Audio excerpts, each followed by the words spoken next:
Revenue రికార్డుల్లో తేడా వస్తే అధికారుల చుట్టూ ఎన్నిసార్లు తిరగాలో, ఎన్ని ఇబ్బందులు పడాలో అందరికీ తెలుసు. గుంటూరు జిల్లా వట్టిచెరుకూరు గ్రామస్తులకు 120 ఏళ్ల క్రితం ఇలాంటి సమస్య వచ్చింది. బ్రిటిష్ కాలంలో జరిగిన రీసర్వేలో జరిగిన పొరపాటుతో నిషేధిత జాబితాలో చేరి ప్రజలు అవస్థలు పడుతున్నారు. అలాంటి దీర్ఘకాలిక సమస్యకు కూటమి ప్రభుత్వం సంతోషకరమైన పరిష్కారం చూపింది. ప్రత్యేక జీవో ద్వారా నిషేధిత జాబితా నుంచి తొలగించడంతో జనం ఊపిరి పీల్చుకున్నారు. దీనిపై గ్రామస్తులు ఏమంటున్నారో మరింత సమాచారం మా ప్రతినిధి ఎస్పీ చంద్రశేఖర్ అందిస్తారు. రెవెన్యూ సమస్యల పరిష్కారానికి సంబంధించి కూటమి సర్కారు వచ్చిన తర్వాత ప్రత్యేక దృష్టి సారించింది. ఈ క్రమంలోనే గుంటూరు జిల్లా ఒట్టిచెరుకూరులో 20 ఏళ్లుగా ఉన్నటువంటి సమస్యకు శాశ్వత పరిష్కారం కూటమి సర్కారు చూపింది. ఒట్టిచెరుకూరు సంబంధించి ఈ గ్రామంలో మొత్తం గ్రామం సగం మేర మొత్తం కూడా నిషేధిత జాబితాలోకి వెళ్లిపోయినటువంటి పరిస్థితి. 2006లో ఆ ప్రభుత్వ భూములన్నీ కూడా నిషేధిత జాబితాలో చేర్చడంతో రిజిస్ట్రేషన్ల ప్రక్రియ ఆగిపోవడంతో గ్రామస్తులు తీవ్రంగా ఇబ్బందులు పడుతూ ఉన్నారు. 20 ఏళ్ల నుంచి కూడా వాళ్ళు ప్రభుత్వ కార్యాలయాల చుట్టూ తిరుగుతున్నారు. అధికారుల దృష్టికి అలాగే ప్రజాప్రతినిధుల దృష్టికి తమ సమస్యను విన్నవిస్తూ వస్తున్నారు. దీనిపైన వాళ్ళు చేస్తున్నటువంటి పోరాటానికి కూడా ఫలితం లేనటువంటి పరిస్థితి ఉండేది. అయితే కూటమి ప్రభుత్వం వచ్చిన తర్వాత తీసుకున్న నిర్ణయం కారణంగా ఇప్పుడు ఈ భూములని కూడా నిషేధిత జాబితా నుంచి తొలగించడంతో గ్రామస్తులు ఊపిరి పీల్చుకున్నారు. దీనికి సంబంధించి రెవెన్యూ అధికారులు కూడా 2 సార్లు గ్రామంలో క్షేత్రస్థాయిలో పర్యటించి ఇక్కడే వాస్తవాలు అడిగి తెలుసుకున్నారు. అలాగే పాత రికార్డులు కూడా వాళ్ళు పరిశీలించి చూశారు. అంటే రెవెన్యూ రికార్డుతో పాటుగా ఆ పురాతన కాలంలో ఉన్నటువంటి కైఫియత్తులు, మహజర్లు వీటన్నిటి కూడా విశ్లేషించిన తర్వాత రెవెన్యూ అధికారులు ఈ సమస్య పరిష్కారానికి సంబంధించి ఒక నిషేధిత జాబితా నుంచి వీటిని తొలగించవచ్చన్నటువంటి నివేదిక అయితే ఆర్డీఓ ఇచ్చారు. ఆర్డీఓ ఇచ్చినటువంటి నివేదిక మేరకు జిల్లా కలెక్టర్ దాన్ని రాష్ట్ర ప్రభుత్వానికి పంపించారు. రాష్ట్ర ప్రభుత్వం ఆ మేరకు ఒట్టిచెరుకూరు గ్రామాన్ని నిషేధిత జాబితా నుంచి విడుదల చేస్తూ ప్రత్యేకంగా జీవో కూడా జారీ చేసింది.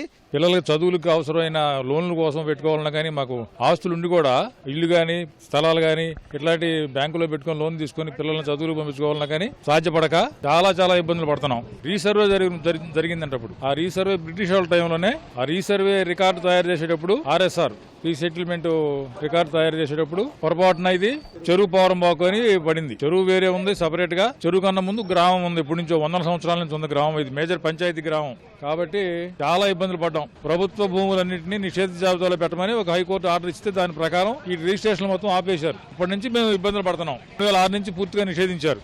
అక్కడి నుంచి చాలా ఇబ్బందులు పడుతున్నాం. దీనికోసం చేయని ప్రయత్నంలో చాలా మంది దగ్గర తిరిగాం అప్పటి నుంచి 20 సంవత్సరాల నుంచి. కానీ ఈనాటికి మాకు ఈ కూటమి ప్రభుత్వం వచ్చిన తర్వాత ఆధారంగా విని మా సమస్య పరిష్కారం చేశారు.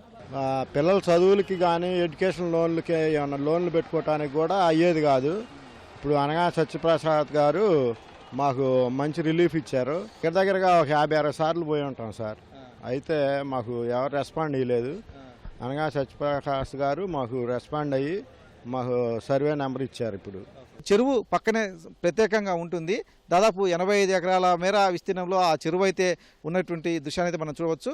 కానీ చెరువు చుట్టూ ఉన్నటువంటి ఇల్లు కావచ్చు, లేకపోతే నీటి ట్యాంకులు, ప్రభుత్వ కార్యాలయాలు, గ్రామ పంచాయతీ భవనం, అలాగే ఎంపీటీఓ కార్యాలయము, పశు వైద్యశాల, కొన్ని ఆలయాలు, ఇవన్నీ కూడా మొత్తం చెరువు పోరంబోకుగా RSRలో రిజిస్టర్ చేయడం కారణంగా ఈ సమస్య వచ్చింది. ఈ కారణంగా ఏదైనా వారు అత్యవసర సమయాల్లో వాటిని తమ ఆస్తులను అమ్ముకునేందుకు కూడా వీలు కాక కొన్ని రకాల ముఖ్యమైన కార్యక్రమాలు అంటే పిల్లల చదువులు కావచ్చు, వివాహాలు కావచ్చు, వాటికి కూడా అవస్థలు పడినటువంటి పరిస్థితి ఉండేది. ఇప్పుడు వాటన్నిటికి కూడా ముగింపు అయితే దొరికిందని చెప్పేసి గ్రామస్తులు సంతోషం వ్యక్తం చేస్తూ ఉన్నారు. ఆ ప్రభుత్వం RSR నుంచి దాన్ని నిషేధిత జాబితా నుంచి ఈ భూములను తొలగిస్తూ దాదాపు 25 ఎకరాల భూములను తొలగిస్తూ 120 ఏళ్లుగా ఉన్నటువంటి సమస్యకైతే ఒక ముగింపు పలకడం పట్టితే గ్రామస్తులు చాలా సంతోషం వ్యక్తం చేస్తున్నారు. గ్రామంలో ఒక సంతోషకర వాతావరణం, సంబరాలు చేసుకున్నటువంటి వాతావరణం ఏర్పడింది. గ్రామస్తులందరూ కూడా మిఠాయిలు పంచుకొని బాణసంచా కాల్చి తమ ఆనందాన్ని వ్యక్తం చేయడంతో పాటు కూటమి ప్రభుత్వానికి, సీఎంకు, డిప్యూటీ సీఎంకు, రెవెన్యూ మంత్రికి ధన్యవాదాలు తెలుపుతున్నటువంటి పరిస్థితి గ్రామంలో కనిపిస్తోంది. చిరుమామిళ్ళ మల్లికార్జునటువంటి వ్యక్తి మొత్తం ఈ పోరాటంలో ముందుండి నడిపించారు. అధికారులకు అవసరమైనటువంటి ఆధారాలు ఇవ్వడం, ఆ పాతకాలం నాటి మ్యాపులు సేకరించి వారికి సమర్పించడం ద్వారా కొంత అధికారుల పని కూడా కొంత సులువైంది. సమస్య తీరిపోయింది. గ్రామస్తులందరూ చాలా హ్యాపీగా ఉన్నారు. వీళ్ళు చేసిన పోరాటానికి కూటమి ప్రభుత్వం మంచిగా చేసి సమస్యను పరిష్కరించారు. ఈరోజు ఈ గ్రామంలోకి వచ్చి మనం చూస్తూ ఉంటే గ్రామస్తులందరూ చాలా హ్యాపీగా ఉన్నారు, చాలా ఉత్సాహంగా ఉన్నారు. మాకు ఈ ఊరు సర్వే నెంబర్ ఇచ్చినందుకు మేము ఎంతో బ్రహ్మాండంగా సంతోషపడి మందులు కలిసి సీట్లు పంచుకొని మేము ఎంతో ఆనందంగా ఉన్నాము.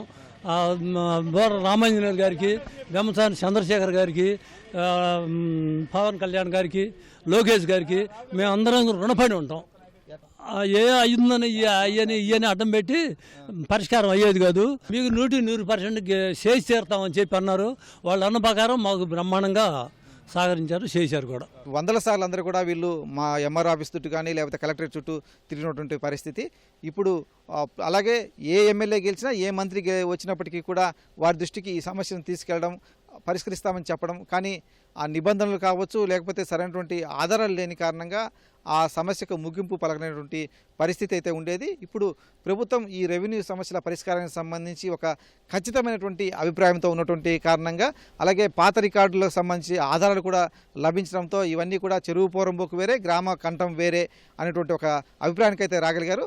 మొత్తానికైతే ఇదంతా కూడా గ్రామ కంఠంగా 25 ఎకరాలను గుర్తించినటువంటి రెవెన్యూ యంత్రాంగం ప్రత్యేకంగా ఒక జీవో ద్వారా వాటికి ప్రత్యేకంగా ఒక సర్వే నెంబర్ కూడా కేటాయించి ఆ 120 ఏళ్లుగా ఉన్నటువంటి సమస్యకు 20 ఏళ్లుగా ఇక్కడి ప్రజలు పడుతున్నటువంటి ఇబ్బందులకైతే శాశ్వత పరిష్కారం చూపించి ఆ ఇబ్బందులకు ముగింపు పలికారు.